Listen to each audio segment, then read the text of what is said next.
All right, Mr. Cloud, your attorney is out sick. Okay, how you doing this morning? Doing okay? How you doing? I'm doing all right, but best that I can be. You know what I mean? I'm stuck All right, in jail. okay, so I here, got a couple of objections I'd like to make though about this indictment I got. all right, so that needs to be done through your attorney. Well, I mean, I haven't talked to the dude. I don't know where he's at. And He's so sick.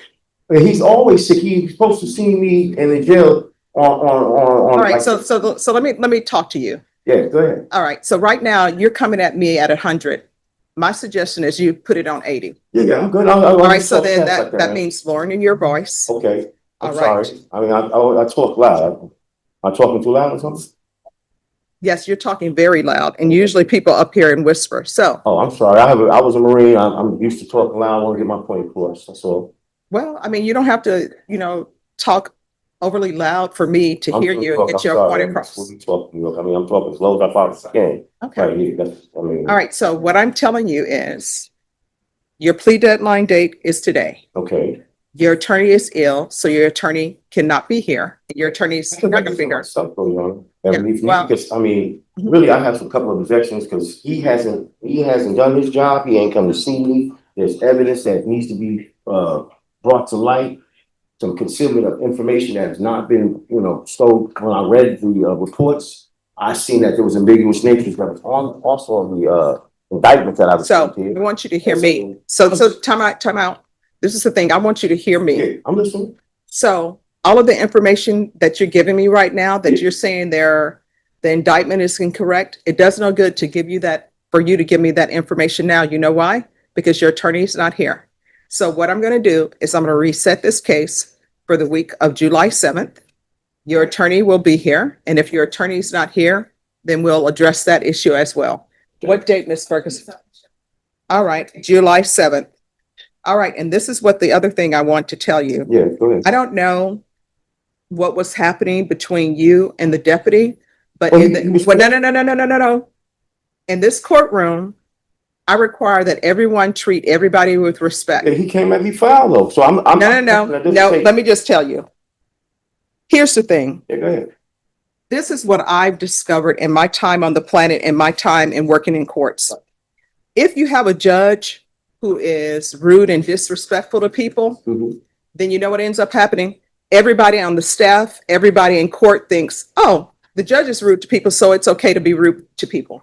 I don't have people be rude to people. I'm not rude to anybody. So what I can tell you is the deputies, they're not my employees, but I know they're not rude to people.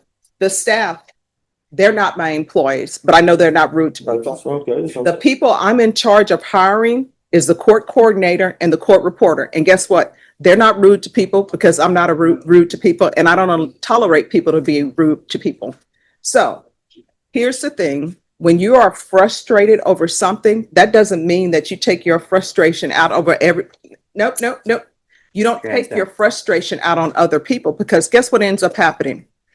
What ends up happening is everybody shuts down. Nobody's listening because you're coming at them in a certain way. Okay. So your attorney's not here. There's nothing I can do about your attorney not being here because your attorney is ill. What I can tell you is your attorney was here on April 25th. Your attorney was here on June 2nd. Your attorney is ill. It happens. I don't think he was standing outside saying, please let me get sick so I can't come to court. So we're going to bring you back on July 7th. On July 7th, your attorney will be here and you can discuss what issues you feel you have that are valid concerns or valid motions, and he will talk to you about that. Okay. Well, can I ask you a question? Because Sure. the case has been dismissed, right? And they indicted me, and I've been asking him, when are you going to file a motion to suppress, do this and that? He hasn't done his point. He hasn't done his job. He's ineffective. I'm like, dude, can you do something about it? I'm going to come visit you. Doesn't come visit me. 183 days go by. Okay. I've already had a section 17, 1.15 violation where they didn't even give DA didn't give me no liberty on that. I'm on parole. So I wanted to go home at that time. I breed dogs and I can't have my liberty to be free at a time when I'm supposed to, because you didn't indict me. And then you indict me at 145 days later, and then my parole sets me have to be stuck in jail. I'm tired of being locked up. And then you dismiss the charges, the inadequacy of the charge. It doesn't make any sense. The charge is dismissed. Why do I gotta stay in jail and have to put up with nonsense if the charge is already dismissed. All right, That's so, a crazy so what I'm thing. telling you is that your charges have not been They're dismissed. using the charge in as the indictment. I understand that, yes. Yeah, so your charges have not been dismissed. But, And this is the thing. I always tell people to listen. okay, And what I told you was, it does no good for you to tell me about how you think your case should be dismissed because your attorney is not here. Now, if you just want me to listen to it, I will listen to it. But it does no good for me to listen to it because you have an attorney and your attorney is not here. Your attorney is ill. So we will bring you back on July 7th and we will hear that. I understand that, but understand where I'm coming from. I'm objecting because I never even evaded arrest, and this is just a bunch of nonsense. Okay, so let me ask you It makes no this. sense. Let me ask you this.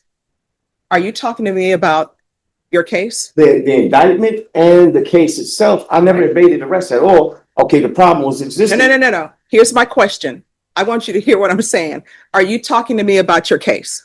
The indictment and the case is involved with the indictment, of course. All right, that's either yes or no. Is that what you? Indeed, I am. Yes. All right, so did I not say that it does no good for you to speak to me about your case because you have an attorney and that attorney needs to be here? Your attorney is ill, so we're bringing you back on July 7th.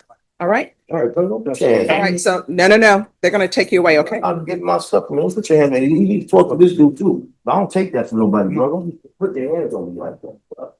Really? I don't give a damn. I know I'm coming back there.